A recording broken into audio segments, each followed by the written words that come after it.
And again, this is a very popular series that, as the name implies, runs in what would be considered in many cases sort of the off season. And it's a place for young drivers in particular that are looking to make the step from maybe karts or Formula Fords, that sort of thing. And SCCA would be Formula F. And we have a safety vehicle on track right now as well, doing a track. It looks like there may have been a piece of debris out there that they're looking for. But nonetheless, we have the, it's a great series for young drivers to try and get a little bit of a leg up, get a little bit of extra experience and racecraft under their belts prior to the start of what would be the normal full-on racing season. And it's called the YACademy. Gustavo Yackerman oversees it and has done this for a number of years. And it really has proven very effective. A lot of the young drivers that take part in the Winter Series, when it's time to go racing, as the season gets serious about it, they've already got some racing, some racecraft underneath their belt, and that indeed is really crucial here. Interestingly, just keeping an eye here, and it looks like we've got one car had gone out, done a slow lap, and is now back in the pits.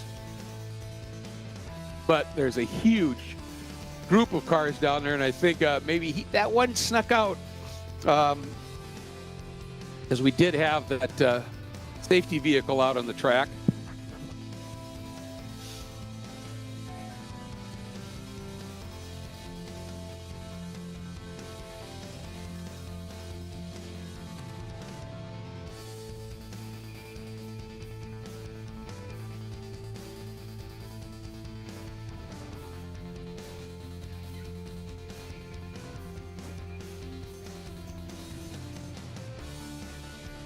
All right, now the track is green.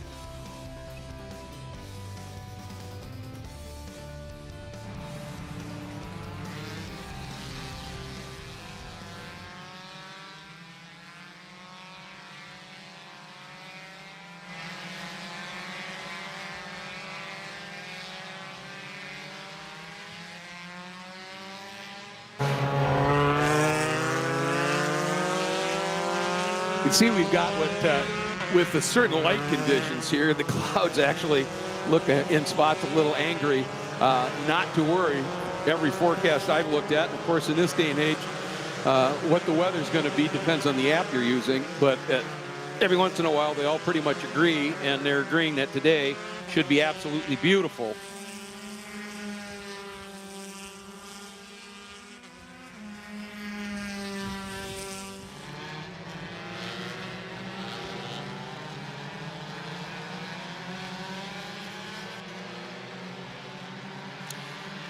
Those of you that might be relatively new to Homestead-Miami Speedway, two layouts that can be used for the road course.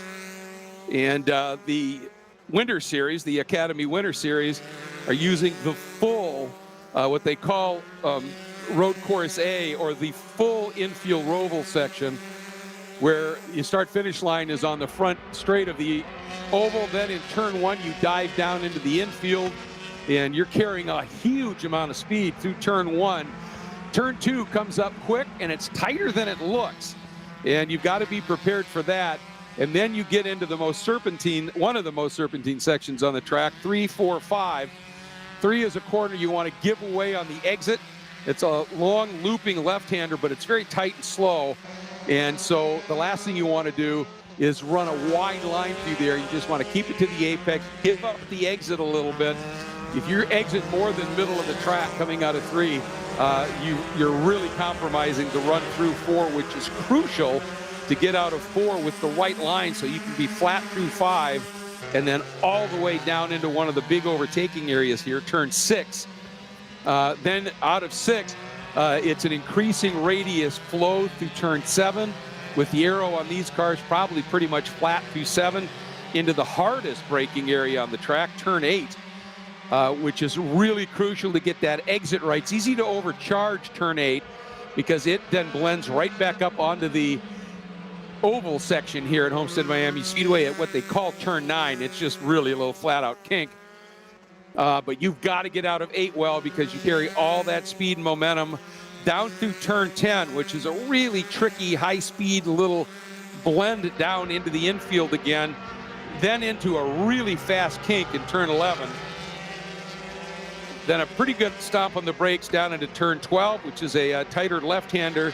And then 13, 14, 15, the very serpentine run through the last chicane and heading up and back onto the banking.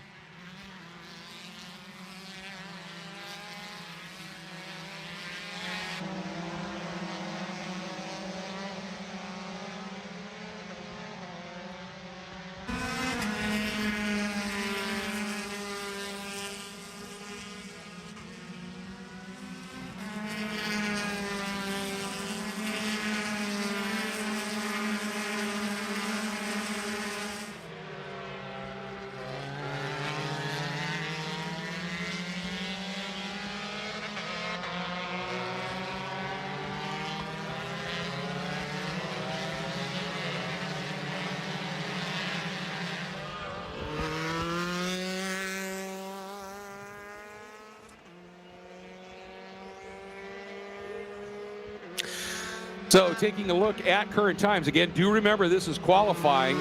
And fastest right now, the number 92 of Jack Jeffers, up on top of the order and by a pretty good chunk. And as I say that, that gets trimmed a little bit. He had almost a 0.6 of a second lead over the 91 of Evan Cooley. And now Jackson Tovo in the number 31. And now Sebastian Weldon in the number 98 trims it to 33 1/1000ths of a second now. And Jeffers now has gone into the 129s, as has Sebastian Weldon. Max Taylor in the number 33, also in the 129s. Last driver in the 129s right now, the 91 of Evan Cooley. In rounding out your top 5 right now, the 95 of Anthony Martella at a 130.3. But again, early in this session, and this track is going to get pretty toasty.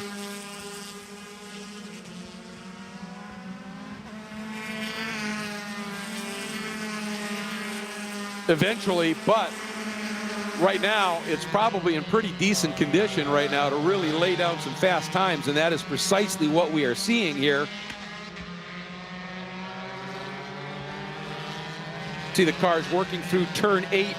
This is what I'm talking about. It's really easy to overcharge the braking into 8. And also, oh, we see a driver that turned in early. You could see that, and then there's no way carrying the speed he had. There's 13, 14, and then as you blend back up onto the banking, right at the transition point is what they call turn 15. This layout distance about 2.18 miles, and it is a pretty technical track. It's got some really good speed and flow in some of the sections. In others, it's really tight and technical. And there's a nice aerial look at Homestead-Miami Speedway. And you can see the oval section of the track. And then where that yellow is, that's the front straight. And then you bend down, there's turn 1. You can see it down to the infield, much tighter turn 2 than that 3, 4, 5 complex. And then bottom of the center right now is turn 6. 7 is where you're just feeding it throttle all the way down that chute, then into the very tight turn 8 on the upper right, and then you blend back up onto the banking at turn 9, carry all of that, and then turn 10 is just an easy float down off. Really, 10 is just there as a station more than anything else. You can see where 11 is, and it's a fairly quick turn, no question about that. And it's tricky because you're falling down into it. You get weird compression coming off the banking. If you mistime it, it's going to go a bit messed up for you. And then into that much tighter turn number 12. And then that last complex there, you can see the pit in lane right where it sort of splits. And then it goes right left and then back up onto the banking. That's a lap of the infield at Homestead-Miami Speedway. Jeffers now has jumped into the 128. Great lap, but still Max Taylor sticking right with him.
final 10 minutes. Really impressive what we're seeing in our final 10 minutes.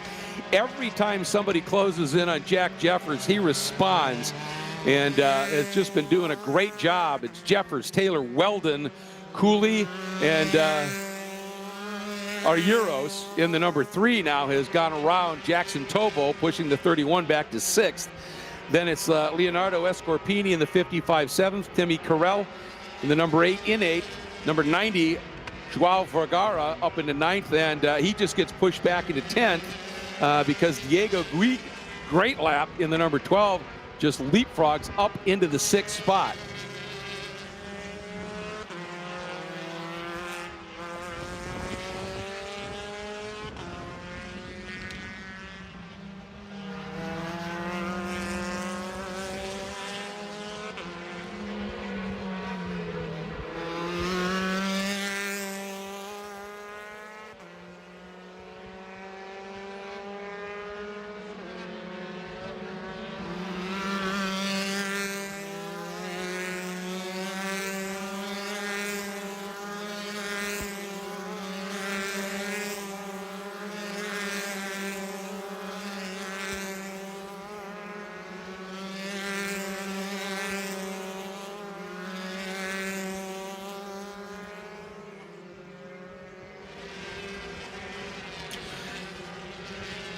As we're heading into the final few minutes of qualifying, let's get down to the pit lane where YACademy announcer Xander has some updates.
All right, qualifying for the Winter Series. Again, a couple of races coming up today. First one will be right around 11:20, and then the second one about 3:05. So this qualifying really, really crucial, of course, to establish the field. And Jack Jeffers, like I said, every time somebody would come after him in that session, he would respond, and did an absolutely incredible job. Ultimately getting down into the 128.428 range. And then number 92, just a great job, about 15 100ths in front of Sebastian Weldon and the number 98. So great qualifying run there. We have a little bit of a break, and then up next will be Formula FARA. And it's a series that used to run in the FARA Championship for a few years, but sort of took a little bit of a hiatus and has now been brought back into it. And it's got a 2-decade legacy, and really looking forward to being back as part of it. And it's open wheel racing, and what this is, it is all designed to be a great stepping stone for young drivers in particular coming out of karting and making their first steps into open wheel racing with some aero in the cars. And what they're doing, the cars you just saw on track, they are the newer version of what would be the F4 car. And what Formula FARA has done, and I think this is absolutely brilliant, is they've taken a generation older car that is now much, much cheaper to actually buy the car. Parts are still available and all of that. So what it allows these young drivers, and anybody who wants to do it, certainly, but these young drivers who can step out of karting and, or like we saw out of, if they were running Formula Ford or something like that, to get their first foray into driving a proper car from a kart, and or if you're coming from a Ford or a Formula V or something in SCCA or whatever, being able to now experience a Formula car with downforce, if that's where you're looking at and going with it. So they'll all be running the Ligier F4 chassis, and again, it's the whole idea is to be able to offer a top-tier experience of making that leap into winged Formula cars, but at an affordable price. And that's the really, really impressive thing. And every one of these cars, it's a spec series. It's the Ligier F4 chassis, the Honda engine, and they are all supported by a truly esteemed group, Quicksilver Racing Engines, and that is what will be powering it. So basically, it is a spec series, which is great when you're looking to make a name for yourself. One, you want to gain experience, but two, you want to let people know, look, I'm for real. Best way to do that is in a spec series where everything else is identical other than just set up on the car. Do you like it a little loose? Do you like it a little bit pushy? Whatever. But everything else is equal. Horsepower. There's no modifications. Nobody can do anything like that. And then you go out, and if you can consistently run at the front, people know, all right, this guy, it's not like he's got an extra 20 ponies or he's got a trick suspension on the car, whatever. It's down to his driving. It's a 6-event, 12-race championship, and really, really going to be a lot of fun. It's great to have it back. Formula FARA, or FF. And they are just that quick. Those cars are heading out on the track, and this is an official practice session.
Got some wonderful partners here that are all part and parcel of the FARA Championship.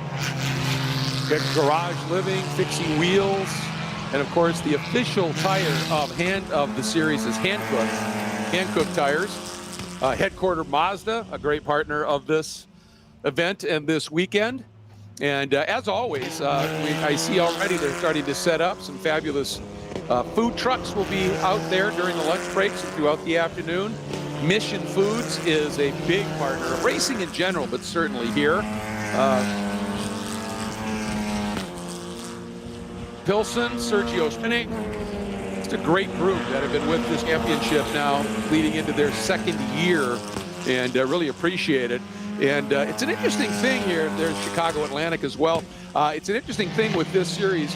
Once you get into the actual FARA categories, which are the GT, the Formula, and the FARA Formula FARA machines, you can run a different tire, but you get an immediate 2-point deduction.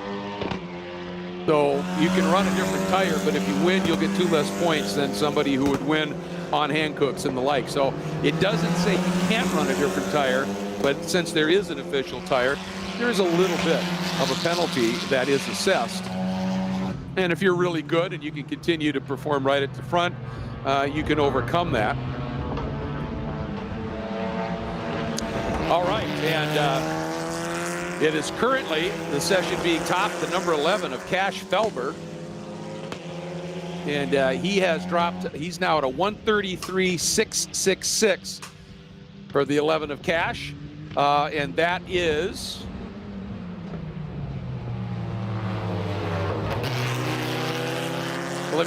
let's check that again. It is Teddy Musella now in the number 25 that goes to the top, down into the 132s. Boy, he has absolutely scorched this place relative to anybody else right now. The Scuderia Buell entry at a 132.081. The 44 of Pablo Benitez is second, but 1.3 seconds back right now. Then it's Cash Felber at that 133.6 in the number 11.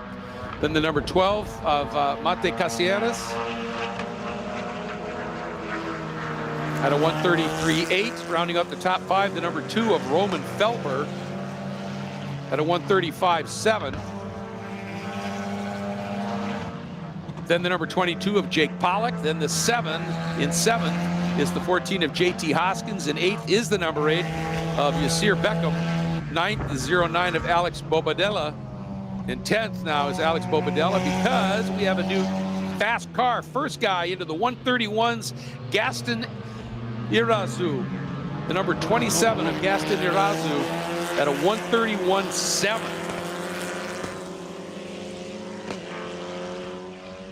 And Pablo Benitez put in a good lap as well. He's now jumped in front of Cash Felber into third at a 132.678.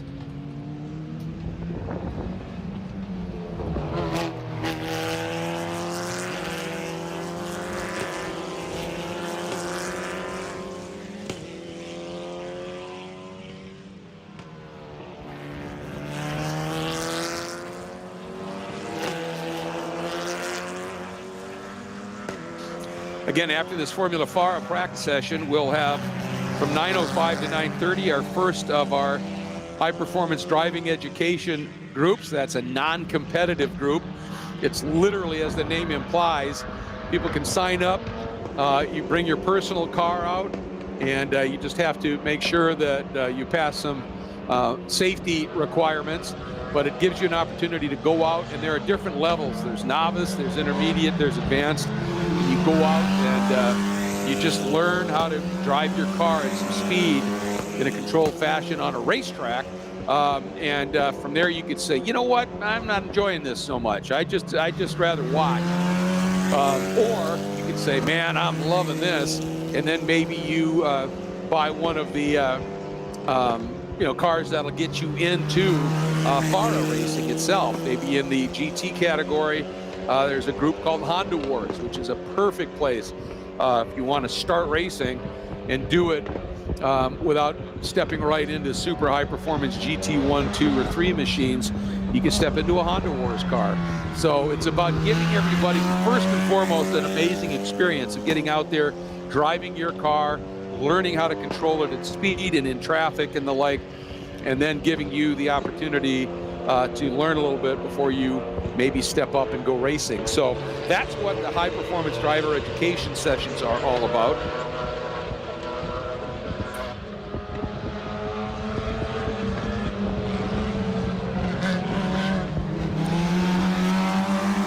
See a look here now.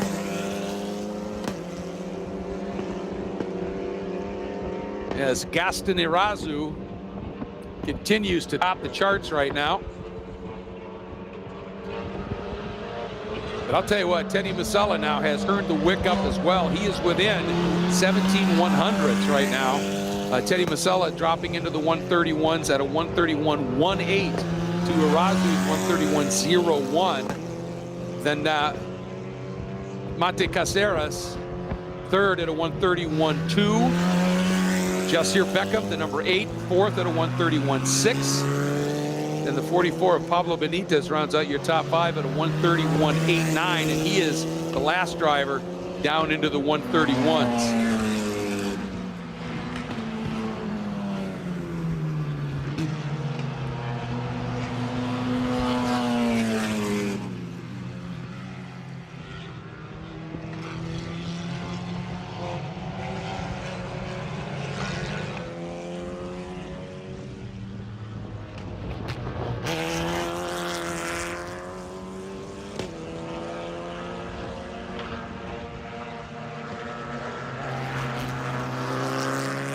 And again, unlike the Winter Series that was just out, this is not a qualifying. This is their first practice. They get 2 practices, and then they'll qualify near the end of the day today, and then they have 2 races tomorrow.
And if you're looking at the timing pylon there on the left side of your screen, you can see that, look at that bar across the top. It'll tell you what it's tracking, lap since pit. Well, this is a practice session, so they're just going to be doing in and outs.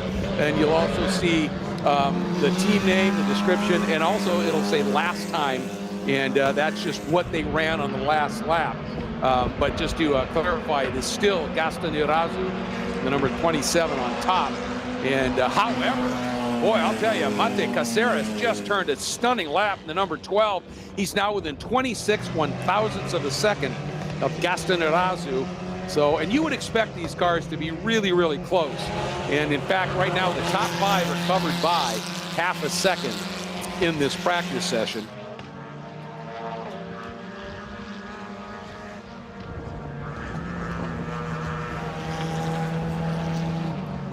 And as I said, you can have in these cars right now, you can have anything from a guy who has never driven an actual quote-unquote car before, may have 10 years of karting experience under their belt and be really quick and have a lot of racecraft, but they haven't driven a car, let alone one with aero. And so they're learning that. You can have other people that maybe have been racing a tin top sedan in some sort and have said, yeah, I want to try a little bit of open wheel stuff. That's one of the cool things about Formula FARA is it welcomes all comers. And obviously, if you're looking to make a name, gain that experience so that maybe next year you run the full season here, maybe next year then you go and run the YACademy Winter Series, and then maybe you step up into Formula 4, the U.S. Championship, or into some other category. It's a great way to get that education. But for others who just love racing formula cars, want to be able to do it at a budget, it's also sort of a destination in that regard. And we have our first sub 131 lap, Mate Caceres. Boy, I'll tell you what, he has lit the wick here and has taken that number 12 to the top by a very scant 95 one-thousandths of a second. He has gone a 1 minute 30.917 second lap for the first time in a while now, displacing Castanerazu from that top spot. Still Teddy Musella, the number 25, third. Yasir Beckham up into fourth. Pablo Benitez into fifth. And then in the sixth, the number 2, Roman Felber at a 132.5. Cash Felber. And Cash, as I say, that just pips Roman Felber. Both running for Jensen. So I would suspect there's a relation tie there. And then Jake Pollock, JT Hoskins, and Alex Bobadilla. The rest of your field at this stage. Wow, and Castanerazu apparently didn't like even being second for a lap, as he has just gone a 1 minute 30.869, jumped back on top by 48 thousandths of a second over Caceres in the number 12. And then another 3/10 back is Teddy Musella.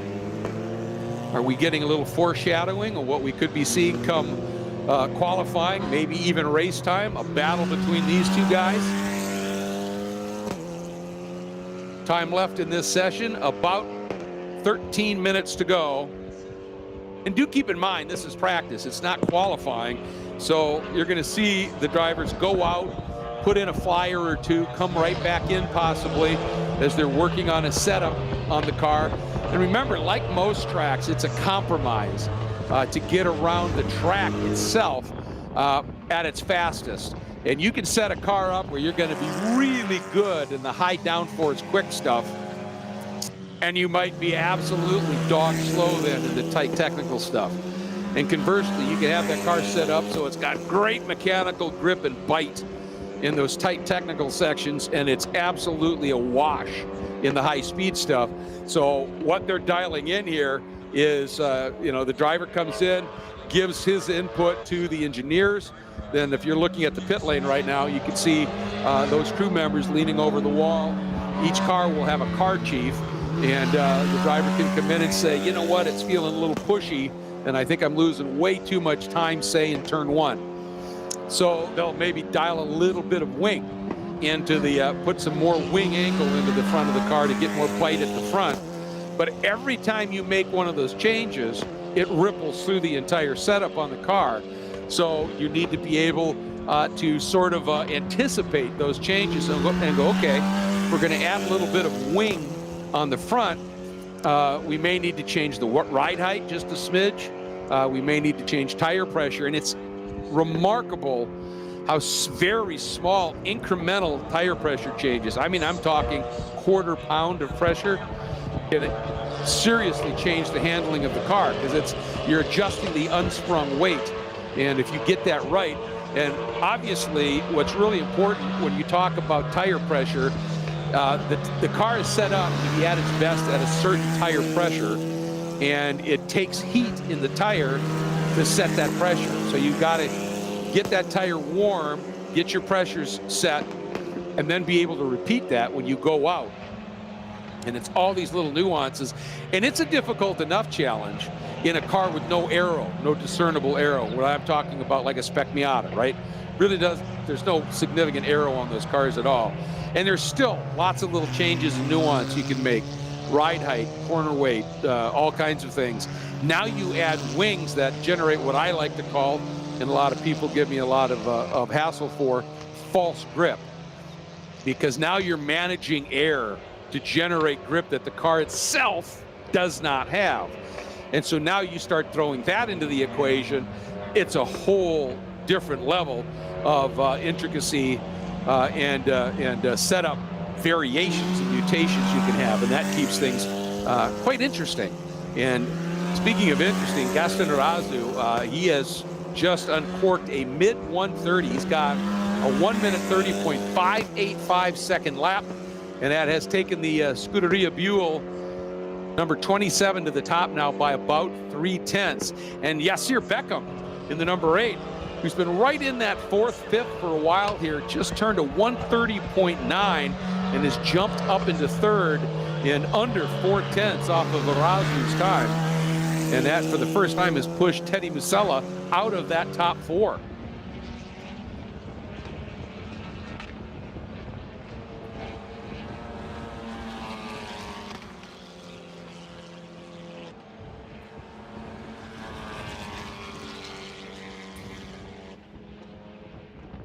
Under 10 minutes to go in this session. So as we continue to watch the cars go out, and sometimes you won't even work on a full lap. You'll make a change and you go out and it'll be all right. I want you to drive the high speed, higher downforce sections, and then when you get into a slower part of the track, just ease out of it. Get to me on the radio right away. How did it feel? What was it doing? And then come into the pits, make a tweak. So you can focus on corners individually or sequences like 3, 4, 5. Getting the car to rotate nicely in there.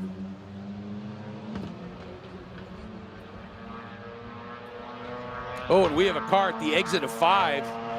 Has just stopped. It looks like, I don't know if he just pulled over and stopped or if he looped it coming out of 5, but it's right at the track out point of 5.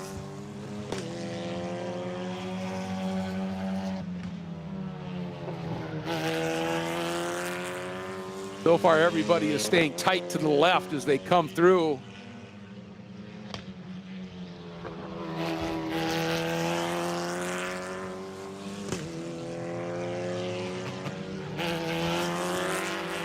Not seeing any indication of a black flag at this stage.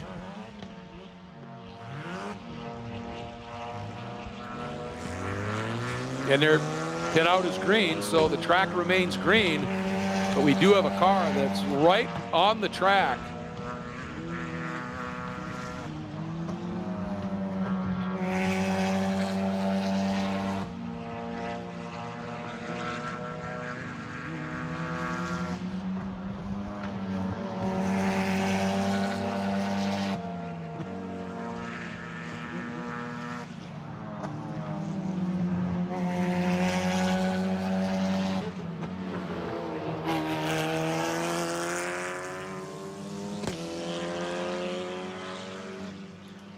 I'm sure the officials are hoping that that car would be able to get started or whatever, but it's just stopped there.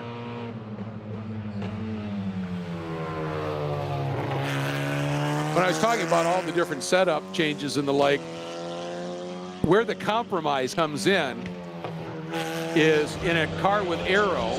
If you want a car to be fast in a straight line, you get rid of aero because aero creates drag. When you create downforce, which is manipulating the air to push the car down on the track, and now the red flag comes out.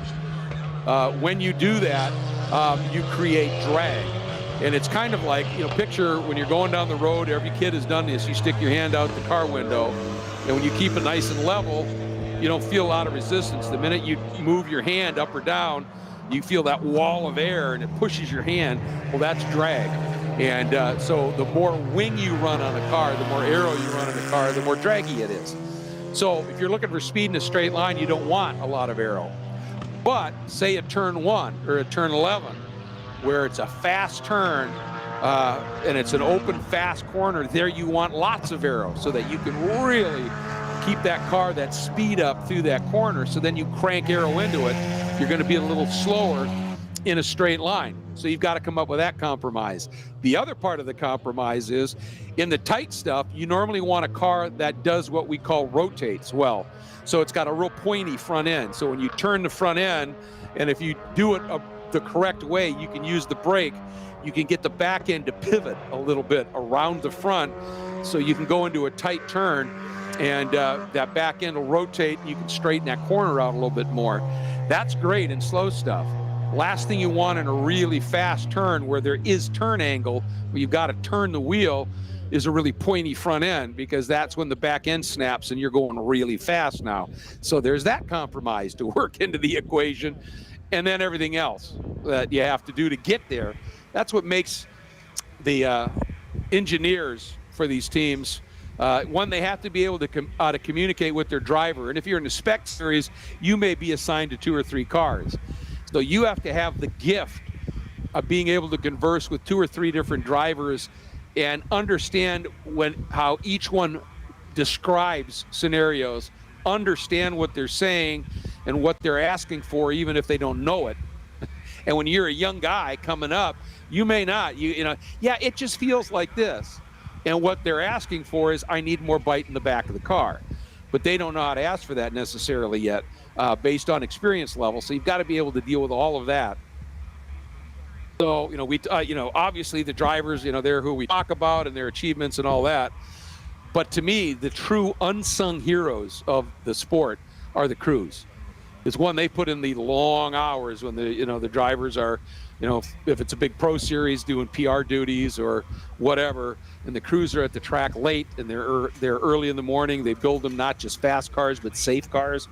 And the engineers are the ones that, sort of oversee the entire car, and every one of them. And in a spec series like this, the engineer could be looking after 2, 3 cars. So lots of notes. And you're working through all of that, and then the crews have to make it work. And then when you get into racing where it's endurance racing or longer, even if it's a sprint race, but a longer sprint race, then you also have the strategists that have to work out, all right, and this track, for instance, brutally hard on tires, always has been. So how long do you lay back? How much of a lead are you willing to let that guy build up, because he's going out a little bit.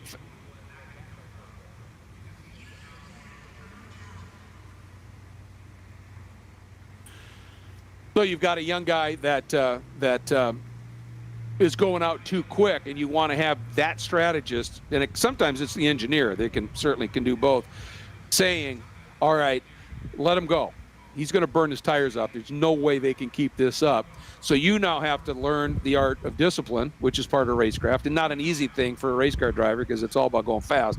So you learn your art of discipline, where you've got to lay back just a little bit, save those tires, because the best thing you can be is, if you can stay close enough in the early part of the race, is to be fast late relative to anybody else. If you've played that game, you got it going on. So, all right. Looks like we have that car now under tow, and just want to see here. The clock is continuing to run, so by the time, if they can do a cutoff, and I think they will out there, we may have 2 minutes or so left in this session. I see one car queued up at pit out. I would imagine we might see a little bit of a land rush once the track goes green for some of the cars to head out there. Tell you what, this is the first time Formula FARA in its new form has run here, and our first time out of the box to have 10 entries. I think that's fabulous. That's really encouraging. And they have checkered the session. So, and that, race direction will look at it and go, okay, it's going to take longer to get that car off track than we really have left. And the last thing you want to do is, with 3 seconds left on the clock, open the track up. One guy gets out and everybody else doesn't. And now they're all going, well, that's not fair. So sometimes you just have to play the big picture card, and that's what they've done. So first practice session, and again, just practice, but man, is this telling us we could have a race coming up. The 27 of Gaston Arazu on top by under 0.2 of a second over the 8 of Yasir Beckham. Third, the number 12 of Mate Caceres. Fourth, the number 25 of Teddy Masella. 5th, Pablo Benitez, in the number 44. 6th, the number 11 of Cash Felber. 7th, the number 2 of Roman Felber. 8th, the number 22 of Jake Pollock. 9th, the 09 of Alex Bobadilla. And rounding out the top 10, the number 14 of JT Hoskins. With that, we're going to pause up here because next out is going to be the first of our high-performance driving education sessions.